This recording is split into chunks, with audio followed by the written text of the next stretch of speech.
Are you a new hololive OCG player who's looking to step up their game, or even an active player who runs into a lot of confusing moments and want to know the official rulings on them? Well, I got the video for you. It's this one. Hello, hololive players. My name is Camalanch, and today I'm going to share with you 10 tips of either lesser known scenarios they may run to, or even common scenarios that don't seem to have clear answers in the quick manual. Now, the questions I run into the most revolve around the center and collab positions, so most of this video is going to focus on that. So without further ado, let's start with question 1. Can you move a rested holomem to the center position? So if you look at my board state here, we're going to use the hOCG deck as an example. Let's say it is the opponent's turn. I have this debut hOCG in the center and this debut hOCG in the collab position. My opponent declares an attack and downs my center hOCG, moving it to the archive. Now that their turn ends, it goes to the end phase and begins my reset phase. Now there's 6 phases in a turn. Reset phase, draw phase, cheer phase, main phase, performance phase, end phase. It sounds complicated, but I assure you it's not. It all will make sense. But the most important thing you need to know is that at the start of your turn, before you even draw a card, you do what's called the reset phase. During the reset phase, if you had a holomem in the collab position, they get moved to the backstage and they get rested, which makes them tapped like this. Now, if you have no backstage and your center holomem is downed, the only holomem left on your stage would be this rested collab holomem. And during your reset phase, you must have a center position holomem. So because this is the only one you have to move your rested holomem to the center position. While it is rested, it cannot attack, as in declare performance arts, and it can't Baton Pass. However, it can still bloom and you can attach cheer to it. Normally, a typical situation might look like this, where you have your center, you have your collab, your center gets downed, their turn ends, your reset phase starts, you have to rest your collab and move it to the backstage, and then your remaining holomem gets promoted to the center position. That is standard, but obviously you're going to run into situations every now and then where this card is going to get knocked out. You only have your collab, so it goes here and then here during your reset phase before you even draw a card.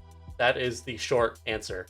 Something else interesting to note related to this is that if your opponent downs your center holomem and you no longer have a holomem in the center, because you don't put a holomem back into the center position until your reset phase, during your opponent's performance phase, they cannot declare an attack on the center position anymore, even if they have another holomem ready to attack. This stays empty.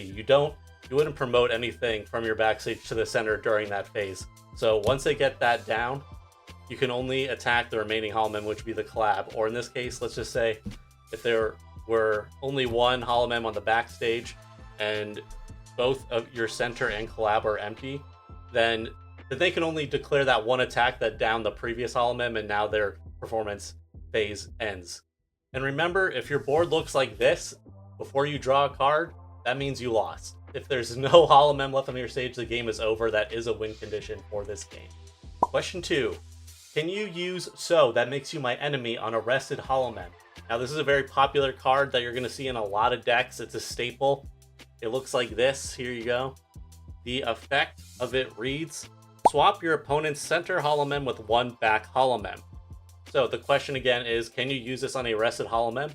And the answer is yes. It does not specify anywhere in the text that it has to be an unrested holomem. It only says swap your opponent's center holomem with one back holomem. So if you have a rested back holomem and your opponent wants to swap it with your center, your rested goes into the center position and your previous center position is now on the back of the stage. When in doubt, you can always just refer to the text of the card. I know it sounds silly, but the verbiage is very specific for a reason.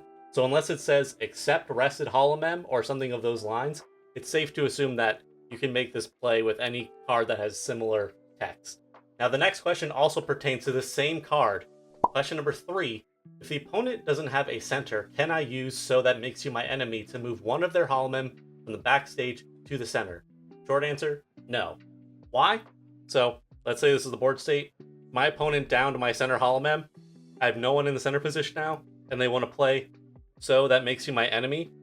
It specifically says swap your opponent's center holomem with one back holomem. It doesn't say move one back holomem to the center position or anything like that. there's no target for you to select and swap. So in that case, that is why you cannot bring this one up and attack that card during your turn. There has to be someone in the center position for you to swap with. Question number 4. Can you Baton Pass a Collab holomem? If you're not aware, Baton Pass is basically a retreat. The bottom left of every holomem card will show you its retreat cost. In this case, it's only 1 cheer. So even if this Collab card met the requirement of having 1 cheer attached to it, because it's in the Collab position, it just can't Baton Pass in general. So the short answer is just no, you can't do it. Question 5. Can you Baton Pass a rested holomem? No, you cannot. As stated in the first question, if you have a center holomem that is rested, the rested holomem cannot attack or Baton Pass. You can only bloom it or attach cheer. Now again, this should be a pretty rare scenario because we're going back to question 1. This would be if you had your center knocked out, your Collab gets moved to the back, you have no center holomem, and now this one gets moved up rested. So in that case, you would not be able to expend this. If I drew another debut, wanted to swap it, you just can't do it. Question 6. If your Collab holomem moves to the back position, can you Collab again? This is a pretty specific scenario, so I'm going to outline using the hOCG deck again to show what this would look like. Let's say this debut hOCG is on the back. I'm going to use the Collab to bring her up to the Collab position. Her Collab effect reads, you may roll a dice once. If it is a 4 or less, send the top card of your cheer deck to your back holomem. Then, if it is a 1, you may move this holomem to the back position. So what that means is when she is moved into the Collab position, that automatically activates the Collab effect, right? So you have to roll dice as one of the conditions of this effect. So normally you would just roll and hope for the best. But because we're playing hOCG, and let's just say we have the 3 holo power we need, she has the hOCG skill that once per turn for 3 holo power, usable if your holomem's ability would roll a dice, which this one does.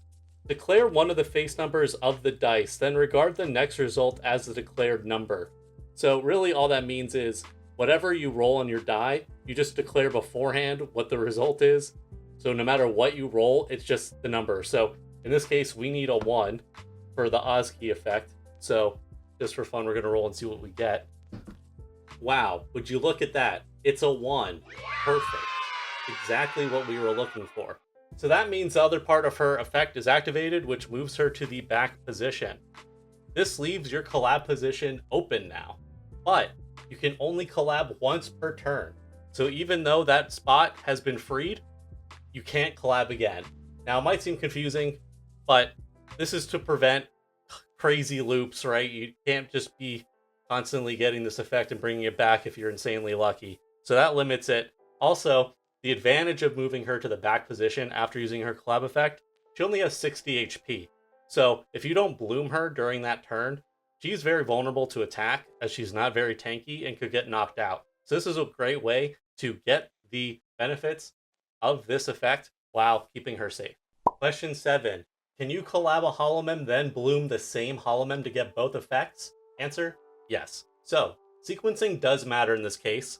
It's very straightforward though. So what you would want to do is pay your holo power cost to Collab, bring the holomem into the Collab position, which immediately activates her Collab effect. We get the dice roll, and then once that effect is resolved, if I have a first Bloom hOCG in hand, I can just go ahead, play that one, and get her Bloom effect as listed here. You may choose 1 to 3 cheers from your stage and reattach them to your holomem as you choose. So if I wanted to, I could move that from her, bring this here, etc., etc. But the important thing from this exchange is that yes, you can Collab that holomem, then bloom them. But if you bloom them first, obviously you're not going to be able to get the Collab effect of the debut hOCG that's underneath the card. Question 8. Can you bloom a spot holomem? Short answer, no. But here's an example of a spot card. In the top left, where it normally say debut, it instead says spot. Imagine that. So currently, spot holomem cannot bloom. So do not treat it like a debut holomem. It is an entirely different type of card. So theoretically, if there was a first bloom Watson Amelia card, you would not be able to bloom from this spot Mumei. Question 9. What is side blooming and how does it work? So normally in games that have a progression of your character's power, you would stack the next stage of that card on top of it. So in this case, we have debut is your lowest form, then first bloom, and then second bloom. But what's unique about this game is if you look at my board, we're going to use the Mumei deck as an example because Mumei Promise utilizes a lot of first bloom effects. So this is my board. I have this debut Mumei here that I could first bloom, or I can first bloom the already existing first bloom Mumei that's in the center position, activate that bloom effect. If bloomed from debut, reveal one debut holomem or first bloom holomem other than Buzz from your deck with #promise and add it to hand, then shuffle the deck. So by doing that, I can search my deck for another first bloom Mumei, first bloom this debut, so that I get 2 first blooms this turn, get that effect again, search my deck. I'm going to grab a first bloom Kronii and play it on top of this first bloom Kronii that's already on the board and get its bloom effect, which allows me to reveal 1 cheer from my cheer deck with the same color as one of my holomem with #promise and send it to your holomem with #promise. So I get that cheer attachment for turn, and I was able to get a whole bunch of blooms off of the field without having to put down more debuts. This can be great for late game, especially if you're low on life and you don't want to risk having a weak debut on the board and having to wait until next turn to bloom it. It gives you much more options. And finally, question 10. Can you fail to search from cards like normal PC? So let me explain this one. I wanted to end on this one because I feel like it's something newer players wouldn't even consider because it's not something inherently in the text of the card, but is something that is allowed. If you look at a card like normal PC, it says, reveal 1 debut holomem from your deck and place it on the stage, then shuffle your deck. So in this case, I can play normal PC, go into my deck, and as I'm digging around in here, I might decide, I do have a debut in here that I could search, reveal, and play to my stage, but I don't want to. I don't want to put that debut down because of one reason or another. Maybe it's unsafe, whatever it is. I just don't have to do it. So I can choose to fail to search, discard the normal PC, and effectively nothing happens. This is something that is beneficial, maybe not immediately beneficial to newer players, but the idea is sometimes you just need to thin out your hand or thin out your deck and just play cards to get them into the archive or your discard pile, right? So this is also a situation where if you didn't have any debut in the deck, you can still play it, because the idea is that your deck is theoretically unknown. Even if you're counting the cards in your head, your opponent doesn't really have a way to confirm whether or not you still have a debut in your deck. So because I'm searching, I can decide if I want to get that debut or not. Now, if it was saying to grab it from my archive, your archive is public information. So your opponent can look at what's in your archive. And if it does specify that, you would have to have that target to be able to select and then to resolve the effect of normal PC. If you made it this far, thank you so much for watching. Those are my 10 tips for improving your gameplay in the hololive official card game.